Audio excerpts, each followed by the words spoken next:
നമസ്കാരം പ്രിയ സുഹൃത്തുക്കളെ, പുതിയൊരു വീഡിയോയിലേക്ക് എല്ലാവർക്കും സ്വാഗതം. നമുക്ക് തീറ്റ ചെലവ് വളരെ കൂടുതലാണല്ലേ.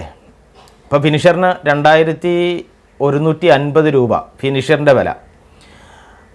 ഫിനിഷറിൻ്റെ വില 2150 ആകുമ്പോൾ നമുക്ക് ഇപ്പോൾ ഒരിച്ചിരി അല്പം ചിക്കന് വില കൂടിയിട്ടുണ്ട്. പക്ഷേ അത് അധികം നാൾ നീണ്ടു നിൽക്കില്ല. ഒരാഴ്ചക്കുള്ളിൽ ആ വില താഴെ പോകും. പിന്നെ എങ്ങനെയാണ് ഈ ഒരു പ്രസ്ഥാനം കൊണ്ടു നടക്കുക? നമുക്ക് പുതിയൊരു തീറ്റയെക്കുറിച്ച് ചിന്തിക്കേണ്ട സമയമാണ്. തീറ്റ എന്നാൽ പ്രീമിക്സ്. ഞാൻ ഇന്നൊരു പ്രീമിക്സാണ് നിങ്ങളെ ഉണ്ടാക്കുവാൻ പഠിപ്പിക്കുന്നത്. എങ്ങനെ നല്ലൊരു ബ്രോയിലർ ഫിനിഷർ പ്രീമിക്സ് ഉണ്ടാക്കാം. ഈ ഒരു ബ്രോയിലർ ഫിനിഷർ പ്രീമിക്സ് എന്ന് പറഞ്ഞാൽ നമുക്ക് നമ്മുടെ സാധാ എന്ത് കണ്ടൻറ്റ് നിങ്ങൾ കൊടുക്കുന്നുവോ, നമുക്ക് ഈ നമ്മുടെയൊക്കെ ഒരു വിചാരം ഫിനിഷർ തീറ്റ അല്ലെങ്കിൽ പാക്കറ്റ് തീറ്റ കൊടുത്ത് മാത്രമേ കോഴികളെ വളർത്താൻ പറ്റുമെന്നാണ്. ആ ഒരു ചിന്ത നിങ്ങൾ വെടിയണം. അങ്ങനെ ഒരു കൺസെപ്റ്റ് പോൾട്രിയിൽ തന്നെ ഉണ്ടാക്കി വെച്ചത് തീറ്റ കമ്പനിക്കാർക്കോ അല്ലെങ്കിൽ മറ്റാർക്കോ വേണ്ടി മാത്രമാണ്, അല്ലാതെ കർഷകർക്ക് വേണ്ടിയിട്ടുള്ള ഒരു കൺസെപ്റ്റ് അല്ല. നമുക്ക് നമ്മുടെ നാട്ടിൻപുറങ്ങളിൽ എന്തൊക്കെ കിട്ടുമോ അതൊക്കെ ഉപയോഗിച്ച് നമുക്ക് കോഴികളെ വളർത്താൻ നമ്മൾ പഠിക്കണം. അപ്പോൾ ഇന്ന് ഞാൻ കാണിക്കുന്ന ഈ ഒരു വീഡിയോ നല്ല ഒരു ഒറിജിനൽ ഒരു ഫിനിഷറിൻ്റെ അതേ സെയിം പ്രീമിക്സാണ്. ഇതിനകത്ത് കുറച്ച് സാധനങ്ങൾ മാത്രമേ ഉള്ളൂ നമുക്ക് കിട്ടാൻ പറ്റുന്ന, ഏറ്റവും പെട്ടെന്ന് അവൈലബിൾ ആയിട്ടുള്ള 1-2 സാധനങ്ങൾ മാത്രം ചേർക്കുന്നു. അതിൻ്റെ പ്രോസസ്സും വളരെ സിമ്പിളാണ്. ഒരല്പം കഷ്ടപ്പെടാൻ ബുദ്ധിമുട്ടാൻ തയ്യാറുള്ളവർ തീർച്ചയായിട്ടും ഈ വീഡിയോ പൂർണ്ണമായിട്ടും കാണുക. കാരണം കഷ്ടപ്പെടാൻ തയ്യാറല്ല, സമയമില്ല എന്നുള്ളവർ കാണരുത്. നിങ്ങൾക്കൊരല്പം പണിയുള്ള കേസ് തന്നെയാണ്. ഇതുണ്ടാക്കി വെച്ചാൽ നമുക്ക് കുറച്ചധികം നാൾ ഉപയോഗിക്കുകയും ചെയ്യാം. അപ്പോൾ ഈ ഒരു വീഡിയോ നിങ്ങൾ പരിപൂർണമായിട്ടും കാണുക. അത് ചെറിയൊരു വീഡിയോ ആക്കി ഞാൻ മാക്സിമം ചുരുക്കി പറയുന്നതാണ്. അപ്പോൾ ഇതിൻ്റെ ഒരു പ്രത്യേകത, ഇത് സാധാരണ നമുക്ക് കൊടുക്കാൻ പറ്റുന്ന തീറ്റകളുടെ കൂടെ, അതായത് നമുക്ക് ബ്രോയിലറിനാണെങ്കിൽ പോലും നമുക്ക് നല്ലൊരു തുടക്കത്തിൽ നമുക്കൊരു പ്രീമിക്സ് ഉണ്ടാക്കി വെക്കുക. അതിനുശേഷം നമ്മൾ മറ്റൊരു ഫോർമുലേഷനിലേക്ക് കടക്കുക. ഇതാണ് നമ്മൾ സാധാരണയായി ചെയ്യുന്നത്. പ്രീമിക്സ് ഉണ്ടാക്കി വെച്ചിട്ട് അതുകൂടി ഇതിനകത്തേക്ക് ചേർക്കാം. നമുക്ക് ഇപ്പോൾ പിണ്ണാക്ക് ഉപയോഗിക്കാം, തവിട് ഉപയോഗിക്കാം, മറ്റ് പല സാധനങ്ങളും നമുക്ക് ഉപയോഗിക്കാം. ഈ സാധനങ്ങളുടെ കൂടെ നമുക്കൊരല്പം 30% നമ്മൾ പാക്കറ്റ് തീറ്റയും കൂടെ ആഡ് ചെയ്തോളൂ, പ്രശ്നമില്ല. കാരണം പാക്കറ്റ് തീറ്റ ഒരു 30% ആഡ് ചെയ്തോളൂ. അത് നമ്മുടെ സ്വന്തം ഫോർമുലേഷൻ അല്ല എന്ന് പറയുന്നവരൊക്കെ ഉണ്ട്. അപ്പോൾ നമ്മുടെ തീറ്റ ആവുമോ ഇല്ലേ, അതൊക്കെ മറ്റൊരു വിഷയമാണ്. കാരണം നമ്മൾ പാക്കറ്റ് തീറ്റ ആഡ് ചെയ്യുമ്പോൾ അത് നമ്മുടെ സ്വന്തം ഫോർമുലേഷനാണോ അല്ലെങ്കിൽ നമ്മൾ വേറെ എവിടുന്നോ മോട്ടിച്ച ഫോർമുലേഷനാണോ, അതൊക്കെ മറ്റൊരു ചിന്തയാണ്. അങ്ങനെ മോട്ടിച്ചതാണേലും ഏതാണെങ്കിലും കൊള്ളാം, ജനങ്ങൾക്ക് ഉപകാരപ്പെടണം, കർഷകർക്ക് ഉപകാരപ്പെടണം. അപ്പോൾ അങ്ങനെ നമ്മൾ ഒരു 30% നമ്മുടെ പാക്കറ്റ് തീറ്റയും കൂടി ആഡ് ചെയ്ത് അതിനകത്ത് നമുക്ക് ഈ തവിട് ബാക്കിയുള്ള കാര്യങ്ങളൊക്കെ മിക്സ് ചെയ്തതിന് ശേഷം ഈ ഒരു പ്രീമിക്സ് കൂടി ഇതിനകത്ത് മിക്സ് ചെയ്ത് കൊടുത്താൽ തീർച്ചയായിട്ടും നിങ്ങൾക്ക് നല്ല രീതിയിലുള്ളൊരു ഗ്രോത്ത് ഇറച്ചിക്ക് ഉണ്ടാകും.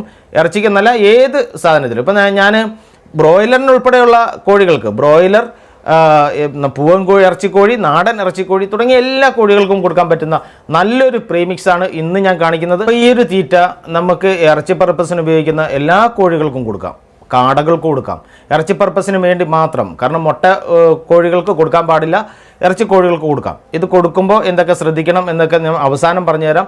ഇതെങ്ങനെയാണ് കൊടുക്കേണ്ടത് എന്നൊക്കെ എല്ലാ കാര്യങ്ങളും അവസാനം പറഞ്ഞുതരാം. നമുക്ക് ആ വീഡിയോ ഈ ഒരു സാധനം ഉണ്ടാക്കുന്നത് എങ്ങനെയെന്ന് നമുക്ക് ഇനി കാണാം.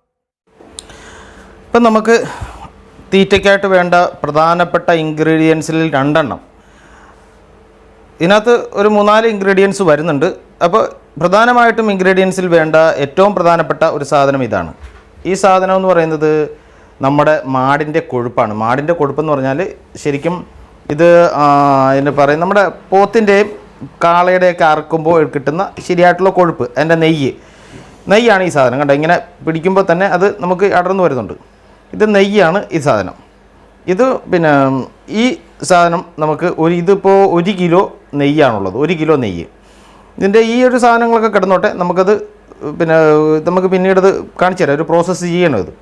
രണ്ടാമത് വേണ്ടത് കിഴങ്ങാണ്, ഉരുളക്കിഴങ്ങ്. ഈ ഉരുളക്കിഴങ്ങ് ഇല്ല എങ്കിൽ ഉരുളക്കിഴങ്ങ് നമുക്ക് ഉപയോഗിക്കാം. ഇതില്ലെങ്കിൽ കപ്പയാണെങ്കിലും മതി. കപ്പ എന്ന് പറയാം, പല സ്ഥലത്തും എന്താ പറയുക, കപ്പ എന്ന് പറയുന്ന സാധനം അറിയാമല്ലോ, ചീനി എന്ന് പറയും, കൊള്ളി എന്ന് പറയും. ഇങ്ങനെ പല സ്ഥലത്ത് അങ്ങനെ പല സ്ഥലത്ത് പല പേരാണ് അതിനറിയപ്പെടുക. അപ്പോൾ ഇതെനിക്ക് കപ്പ കിട്ടാത്തതുകൊണ്ട് ഞാൻ ഉരുളക്കിഴങ്ങാണ് എടുത്തിട്ടുള്ളത്. ഇപ്പോൾ ഇത് രണ്ടുമാണ് മെയിൻ ഇൻഗ്രീഡിയൻസ്. ബാക്കിയുള്ള ഇൻഗ്രീഡിയൻസ് നമുക്ക് വഴിയെ കാണിച്ചു തരാം. പിന്നെ മഞ്ഞപ്പൊടിയൊക്കെ ഇടണം, മഞ്ഞപ്പൊടിയൊക്കെ ഇരിപ്പുണ്ട്, ഉപ്പും മഞ്ഞപ്പൊടിയൊക്കെ ഇരിപ്പുണ്ട്. അപ്പോൾ ഇത് നമുക്ക് ഒന്ന് നന്നായിട്ട് വേവിച്ചെടുക്കാനായിട്ട് നമ്മൾ ഒരു കുക്കറിലിട്ട് ഈ 2 സാധനവും കൂടി ഒരുമിച്ചിട്ട് വേവിച്ചെടുക്കണം. വേവിച്ചെടുത്തതിന് ശേഷമാണ് നമ്മൾ അടുത്ത ബാക്കിയുള്ള കാര്യങ്ങളെല്ലാം ഇൻഗ്രീഡിയൻസ് എല്ലാം ചേർക്കേണ്ടത്. അപ്പോൾ നമുക്കത് വേവിച്ചെടുക്കാൻ വേണ്ടിയിട്ടൊരു കുക്കർ എടുത്തിട്ടുണ്ട്. ഈ കുക്കറിലോട്ട് നമുക്ക് അതിട്ട് നന്നായിട്ട് വേവിച്ചെടുക്കാം. നമ്മൾ ഇതിനകത്തോട്ട് ഈ കുക്കറിനകത്തോട്ട് ഇട്ടു. ഈ ഉരുളക്കിഴങ്ങ് നമ്മൾ ഇതിനകത്തോട്ട് ഇടുക.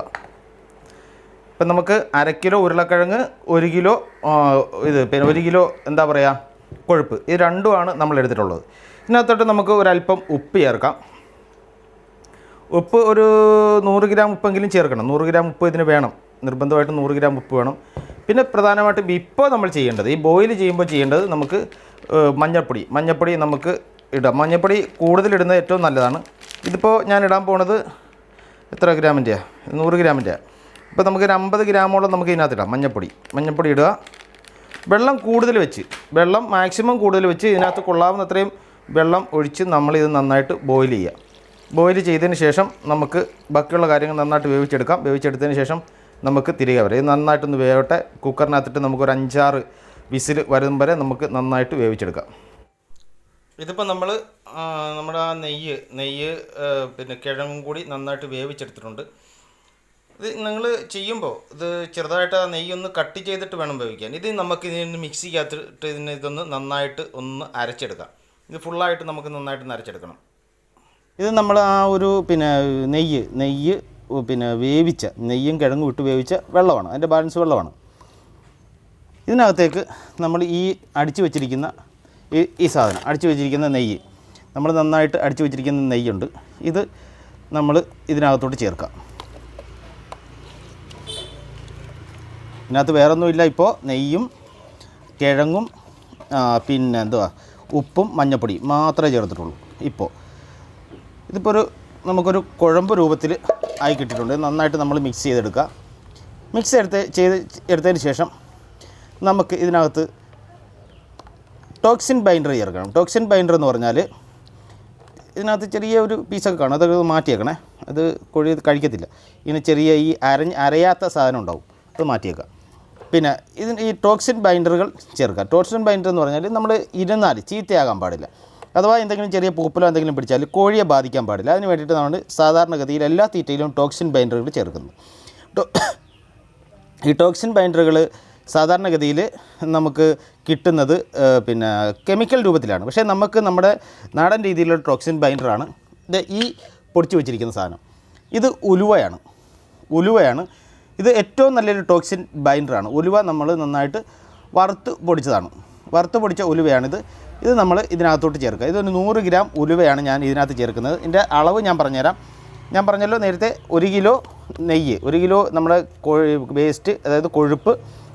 നമുക്ക് ഇറച്ചിക്കടയിൽ നിന്നൊക്കെ ഫ്രീ ആയിട്ട് ഈ സാധനം കിട്ടും, പൈസ ഒന്നും കൊടുക്കണ്ട, ഫ്രീ ആയിട്ട് എടുത്തുകൊണ്ട് പോകാൻ പറയും. അത് 1 കിലോ. 1/2 കിലോ കിഴങ്ങ് നന്നായിട്ട് വേവിച്ചത്, പിന്നെ 100 ഗ്രാം ഉലുവ. ഇത്രയുമാണ് ഇപ്പോൾ നമ്മൾ ചേർത്തിരിക്കുന്നത്. മെയിനായിട്ട് ഈ സാധനത്തിന് ഇത്രയും മതി. പക്ഷേ ഇതിപ്പോൾ ഈ ഒരു സാധനം നമുക്ക് ഒന്ന് ടൈറ്റായി കിട്ടണം. ടൈറ്റായി കിട്ടാൻ വേണ്ടിയിട്ട് നമ്മൾ ഇതിനകത്ത് തവിട് ചേർക്കണം. തവിട് നമുക്ക് ഏത് തവിടും ചേർക്കാം. അരിത്തവിടോ ഗോതമ്പ് തവിടോ ഏത് തവിട് വേണമെങ്കിലും ചേർക്കാം. ഇത് നല്ല ടോപ്പ് ക്വാളിറ്റി തവിടാണ്. ഇത് നന്നായിട്ട് നമ്മൾ ചേർക്കുക. ഇതിപ്പോൾ 1 കിലോ തവിട് ഞാൻ മേടിച്ചിട്ടുണ്ട്. ഈ 1 കിലോ തവിട് നമ്മൾ ഇതിനകത്തോട്ട് ചേർക്കുക. നമ്മൾ നന്നായിട്ട് ടൈറ്റ് ആകട്ടെ ഈ സാധനം. ഉപ്പ് ചേർത്തിട്ടുണ്ട് കേട്ടോ, ഉപ്പ് നിങ്ങൾ മറക്കരുത്. ഈ വീഡിയോ മാക്സിമം എല്ലാവർക്കും ഷെയർ ചെയ്ത് കൊടുക്കുക. കാരണം ഒരുപാട് കഷ്ടപ്പെട്ടെടുക്കുന്ന വീഡിയോകളാണ്. അപ്പോൾ നിങ്ങൾക്ക് വേണ്ടിയിട്ട് നിങ്ങൾക്കൊരു അറിവ് പകർന്നു തരുമ്പോൾ നമ്മുടെ വീഡിയോകൾ മാക്സിമം സപ്പോർട്ട് ചെയ്യണം. അതുപോലെ സബ്സ്ക്രൈബ് ചെയ്യാതെ ആരെങ്കിലും കാണുന്നുണ്ട്, ദയവായി സബ്സ്ക്രൈബും കൂടി ചെയ്യണം. നിങ്ങളുടെ അഭിപ്രായം കമൻറ്റ് ചെയ്യുക. ഓക്കെ,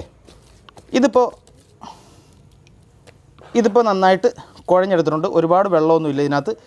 ഈ സാധനം നമുക്ക് ഒന്ന് നന്നായിട്ടൊന്ന് ഉണക്കണം. നല്ല വൃത്തിയായിട്ട് 2-3 ദിവസം അടുപ്പിച്ച് നമ്മൾ നല്ല വെയിലത്തിട്ട് ഉണക്കിയെടുത്ത് നമുക്കിത് തീറ്റയിൽ മിക്സ് ചെയ്ത് കൊടുക്കാം. ഇത്രയേ ഉള്ളൂ ഇതിൻ്റെ ഒരു കൂട്ട്. നമുക്ക് കൊഴുപ്പ് ഏറ്റവും കൂടുതൽ ചേരുന്ന സാധനമാണ് ഫിനിഷർ തീറ്റ. ഈ കൊഴുപ്പ് കൊണ്ട് നമുക്ക് ചെയ്യാൻ കഴിയുന്ന രീതിയിലൊരു തീറ്റ അത് നമുക്ക് ഉണ്ടാക്കിയെടുക്കാൻ കഴിയണം. നമ്മുടെ നാച്ചുറൽ കണ്ടൻറ്റുകൾ അതുണ്ടാക്കിയെടുക്കണം. ഇതിപ്പോൾ നമുക്ക് എത്ര കിലോ വേണമെങ്കിലും ഇതുപോലെ ഉണ്ടാക്കാം. ഇതിപ്പോൾ ഉണങ്ങി വരുമ്പോൾ നമുക്ക് ഏകദേശം ഒരു 3 കിലോയ്ക്ക് അടുത്ത് കിട്ടും. ഈ ഒരു സാധനം നന്നായിട്ട് ഉണങ്ങി വരുമ്പോൾ ഇത് നമുക്ക് എത്ര ദിവസം വേണമെങ്കിലും സൂക്ഷിച്ച് വെക്കാം. നമുക്ക് എത്ര ദിവസം വേണമെങ്കിലും എന്ന് പറഞ്ഞാൽ നിങ്ങളൊരു വർഷമൊന്നും സൂക്ഷിച്ച് വെക്കാൻ കഴിയില്ല. ഇതൊരു 20, 22, 25 ദിവസമൊക്കെ സൂക്ഷിച്ച് വെക്കാം.